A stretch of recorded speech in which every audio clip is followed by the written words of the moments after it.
గుడికి వెళ్దామండి. భర్తకి టీ ఇస్తూ నెమ్మదిగా అడిగింది సావిత్రి. కప్పు అందుకుంటూ భార్య వైపు చూశాడు శేఖరం. సావిత్రి చదువు, సంస్కారం గల స్త్రీ, మృదుభాషిణి.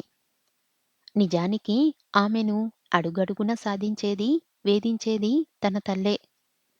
10 ఏండ్ల నుంచి నోరెత్తకుండా అత్తగారిని భరిస్తుంది సావిత్రి. నిట్టూర్పు అణుచుకుంటూ సరేనన్నట్టు తల ఊపాడు. పావుగంటలో ఇద్దరూ దగ్గరే ఉన్న శివాలయానికి వెళ్లారు. దైవ దర్శనం చేసుకున్న తర్వాత కాసేపలా కూర్చుందామంటూ మండపం వైపు దారి తీసింది సావిత్రి. కాసేపుండి, మీ అమ్మగారు చీటికి మాటికి నన్ను నానా మాటలంటున్నారండి అంది బాధపడుతూ. భార్య నిజం చెబుతుందని శేఖరానికి తెలుసు. తల్లి ఇరుగు పొరుగులతో సావిత్రి మీద చెప్పడం అతను స్వయంగా విన్నాడు. కాని తనేం మాట్లాడినా తల్లి ఊరువాడ ఏకం చేయడం ఖాయం. అందుకే నోరు మూసుకొని ఊరుకుంటున్నాడు. నిజం ఒప్పుకోలేక, అయితే అమ్మతో జట్టి ఆడమంటావా అన్నాడు కటువుగా. శేఖరం గొంతులో ధ్వనించిన కఠినానికి సావిత్రి కళ్ళల్లో నీళ్లు తిరిగాయి. నేనా మాట అనడం లేదండి. అత్తగారు ఊరుకోరని నాకు తెలుసు. ఊర్కే నా మనసులో బాధ విని కాస్త సానుభూతి చూపించమంటున్నానంతే. మీరు అయ్యో ఊరుకో అంటే చాలు నాకు. కనీసం నా భర్త నా పక్షాన ఉన్నాడన్న ధైర్యం వస్తుంది అంది కన్నీళ్లతో. శేఖరం ఇక ఆగలేకపోయాడు. చెప్పున చెయ్యి చాచి సావిత్రి చేతి మీద వేస్తూ, నువ్వెలాంటి దానివో నాకు తెలుసు సావి. మా అమ్మ నోటి దురుసుతనము తెలుసు. కాని నేనేమైనా అన్నానా పందిరేస్తుంది. అంచేత ఇదంతా మౌనంగా భరించక తప్పదు మనకి అన్నాడు.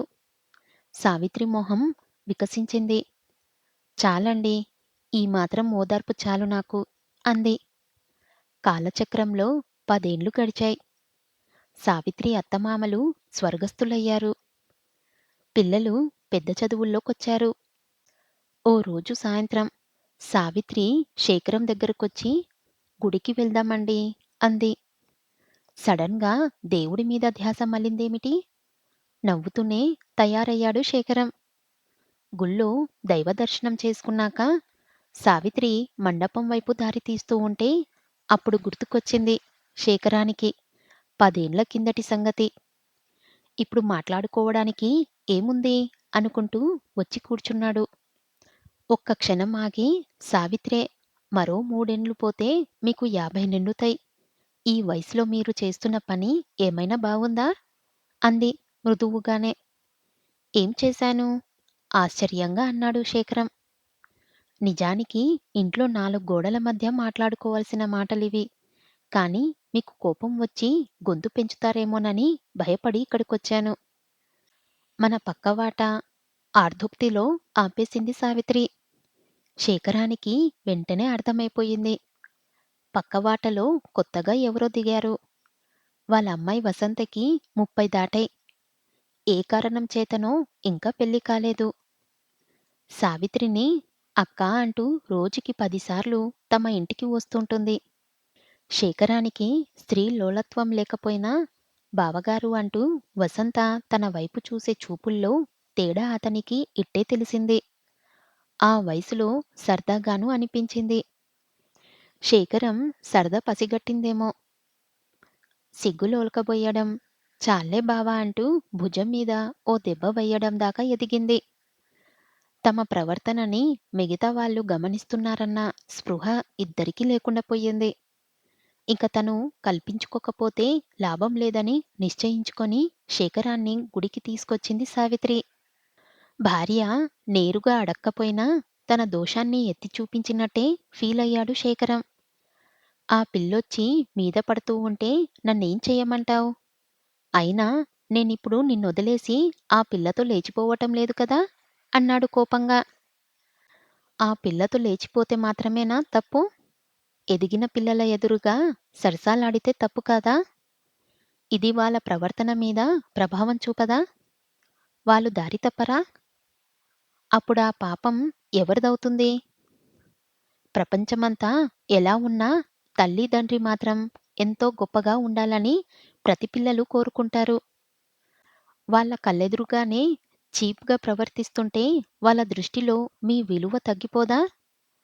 పెళ్లి కాకుండా మిగిలిపోయిన పాపానికి ఆ పిల్ల తొందరపాటుగా ప్రవర్తిస్తే బుద్ధి జ్ఞానమున్న మనిషిగా సరిదిద్దాల్సింది పోయి అవకాశాన్ని దొరకబుచ్చుకోవడం మంచి పనేనా? సావిత్రి స్వరం మృదువుగానే ఉన్నా మాటలు చాలా పదునుగా ధ్వనించాయి. శేఖరం మరింక తలెత్తలేకపోయాడు. సావిత్రి ప్రేమగా భర్త చేతిని తన రెండు చేతుల్లోకి తీసుకొని, మీరు మంచివారు. మీకు ఆడదాని బలహీనత లేదని నాకు తెలుసు. ఇది మీకొక పరీక్ష అనుకోండి. మీ చెల్లెల్లాంటి పిల్ల దారి తప్పడానికి మీరు కారణం అవ్వకండి. ఆ పాపం మనకొద్దు అంది. శేఖరం మొహం తేటపడింది. అతను సావిత్రి చేతిని సున్నితంగా ముద్దు పెట్టుకుంటూ థాంక్స్ సావి అన్నాడు. వాళ్ళు ఇల్లు చేరేసరికి సావిత్రి కూతురుతో కబుర్లు చెబుతున్న వసంత వయ్యారంగా లేచి ఎదురొస్తూ బావగారికి ఇవాళ గుడి మీద ధ్యాస మళ్ళిందేమిటి అంటూ నవ్వింది.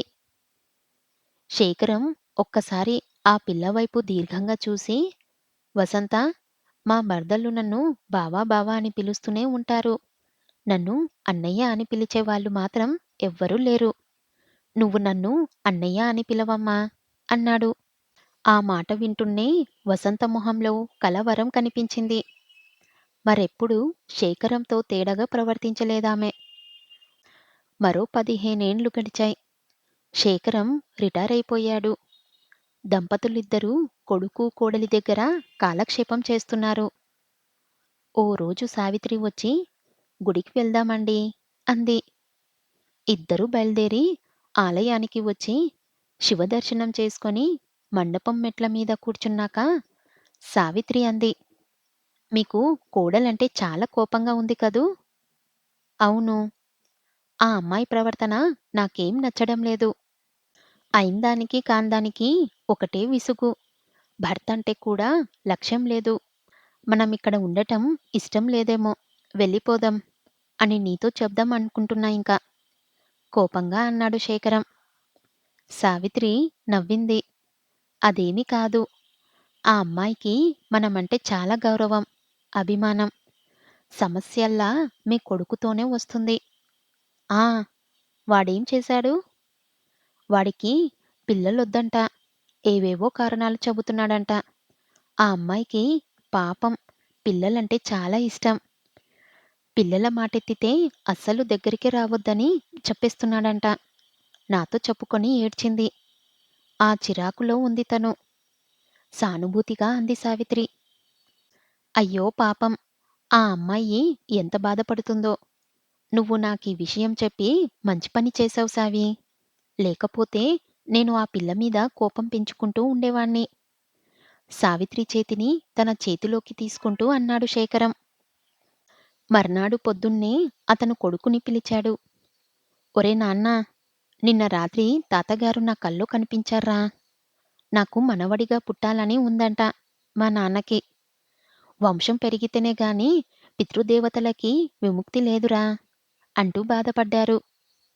పాపం ఆయన ఆత్మ ఏం బాధపడుతుందో ఏమిటో! నీ కడుపున ఓ కాయ కాస్తేనే గాని నాకు, మీ అమ్మకి కూడా స్వర్గప్రాప్తి ఉండదు. రేపొద్దున్నే మనం సంతాన వేణుగోపాలస్వామి ఆలయానికి వెళ్దాం అన్నాడు. తండ్రి మాటలకి కొడుకు తెల్లబోతూ అడ్డంగా వాదించాలని చూశాడు. కాని శేఖరం పితృదేవతల గురించి ఏదేదో చెప్పి కొడుకు నోరు మూయించాడు. కొడుకు మరిక మాట్లాడలేక తల వంచుకొని వెళ్ళిపోయాడు. ఆ మరుసటి నెలే కోడలు నెల తప్పింది. ఆనందంతో పొంగిపోయింది. అత్తమామల పాదాలంటింది. మరో వారం గడిచాక శేఖరం ఓ రోజు సావిత్రిని పిలిచి గుడికి వెళ్దామా అన్నాడు. సావిత్రి ఆశ్చర్యపోతూ ఎందుకు అని అడిగింది. భార్యాభర్తలు ఏకాంతంలో ప్రశాంతంగా మాట్లాడుకొని సమస్యల్ని పరిష్కరించుకోవాలని నువ్వు నాకు 3 సార్లు ప్రాక్టికల్‌గా చూపించావు. ఇప్పుడు మనకి సమస్యలేవి లేవు గానీ, వారానికోసారి ఇద్దరం ఎవ్వరూ లేని ఏకాంతంలో కబుర్లు చెప్పుకుంటూ ఉంటే, మన దాంపత్యం మరింత బాగుంటుందనిపించింది నాకు. మనసులోని అనురాగం ఈ మలి వయసులో చిగురాకు వేస్తుందనిపించింది. అందుకే శేఖరం ప్రేమగా నవ్వాడు.